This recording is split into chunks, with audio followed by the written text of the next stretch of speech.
የህዳሴው ዋንጫን ከሃዲያ ዞን የተረከበው የወላይታ ዞን ላለፉት 15 ቀናት በዞኑ ባሉ ወረዳዎችና ከተማ አስተዳደሮች በማዘዋወር ወደ 185 ሚሊዮን ብር ከህብረተሰቡ ድጋፍ ለማሰባሰብ አቅዶ የተንቀሳቀሰ ሲሆን በዚህም ውጤታማ ስራ መስራቱን ነው የዞኑ ዋና አስተዳዳሪ አቶ አስራት ጤራ የተናገሩት። ዋንጫው ከገባ እዚህ በዞናችን ከገባ በኋላ አሁን በተፈጠረው በዚች በ15ቷ ቀንና ከዛ በፊት በተደረገው ቅድመ ዝግጅት 203 ሚሊዮን 865939 ብር ቦንድ ግዢ ተፈጽሟል። ከታላቁ የኢትዮጵያ ህዳሴ ግድብ ማስተባበሪያ ጽፈት ቤት የተሰጠን 40 ሚሊዮን ነበር የተሰጠው 6 እጥፍ ነው።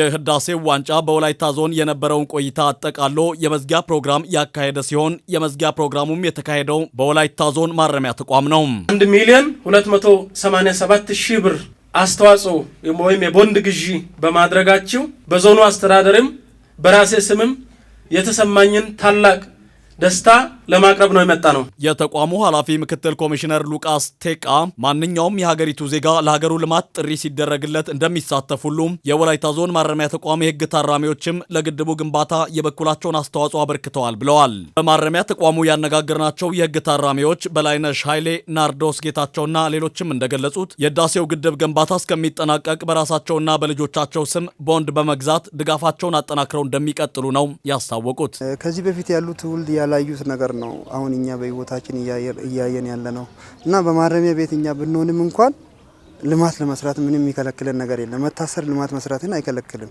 እና ከዛ አንጻር በራሴ ተነሳሽነት በራሴ ፍላጎት የ2400 ብር ቦንድ ገዝቻለሁ በግሌ ማለት ነው። በዚህ የሚቆም አይደለም።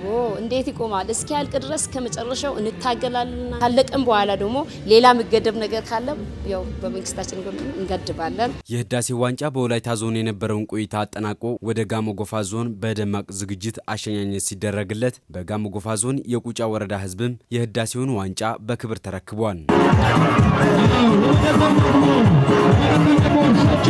የወረዳው ህዝብ ለህዳሴው ግድብ ግንባታ የሚውል በጥሬ ገንዘብና በአይነት ጭምር ድጋፉን አበርክቷል። የህዳሴው ግድብ እስኪጠናቀቅ ድረስ ድጋፋቸውን አጠናክረው እንደሚቀጥሉም ቃል ገብተዋል። ዋንጫው ይመጣል ተብሎ ከታሰበበት ጊዜ ጀምሮ በከፍተኛ ሁኔታ ለአቀባበሉ ዝግጅት እያደረግን ቆይተናል። እኔ የመንግስት ሰራተኛ እንደመሆነ መጠን ደሞዜን ለቅቄ ያለው በስሜ ቦንድ ገዝቻለሁ። በልጆቼ ስምም እንደዚያው ህብረተሰቡ ያለው የሌለው ሁሉ የአገር ፍቅር ስለሆነ ያለውን ሁሉ አስተዋጽኦ እያደረገ ለአባይ ግድብ 35 ሺህ ብር በራሴ ቦንድ ገዝቻለሁ። ደስ ብሎኝ ነው። ወጣት ደግሞ ይህንን አይቶ ደግሞ እንዲማሩ ወጣት እዚህ አካባቢ ያሉት ወጣት ደግሞ አይቶ ይህንን የተሻለ ደረጃ አባይ እንዲደርስ አይቶ በኔ እንዲማሩ መንግስት ሰራተኛው፣ ተማሪው፣ ባለሀብቱ፣ ነጋዴውና አርሶ አደሩን ጨምሮም ሁሉም የህብረተሰብ ክፍል ለልማቱ ቁርጠኛ አቋማቸውን ማሳየት ችለዋል።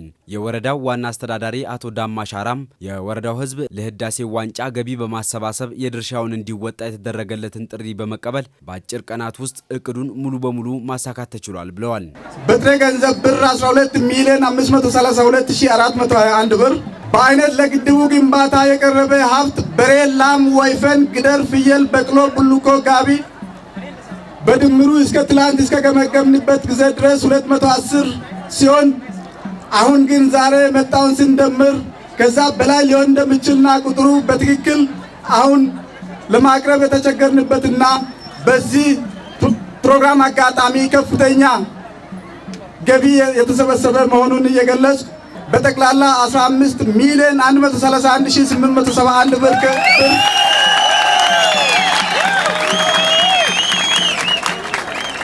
ለታላቁ ህዳሴ ግድብ ግንባታ ተጨማሪ ሀብት ከወረዳችን ህዝቦች ማሰባሰብ ተችሏል። የጋሞ ጎፋ ዞን ዋና አስተዳዳሪ አቶ ኢሳያስ እንድሪያስ በበኩላቸው የህዳሴው ዋንጫ በዞኑ በሚቆይበት የአንድ ወር ጊዜ ውስጥ ከ270 ሚሊዮን ብር በላይ ከህብረተሰቡ ድጋፍ እንደሚበረከት ነው የተናገሩት። ለግድባችን ግንባታ የሚሆን ቁጠባ ከዞናችን ህዝቦች 270 ሚሊዮን ብር አሰባስበን ወደ ቤንሻንጉል ክልል ጉባ ይዞ ዋንጫው እንዲሄድም ይጠበቃል።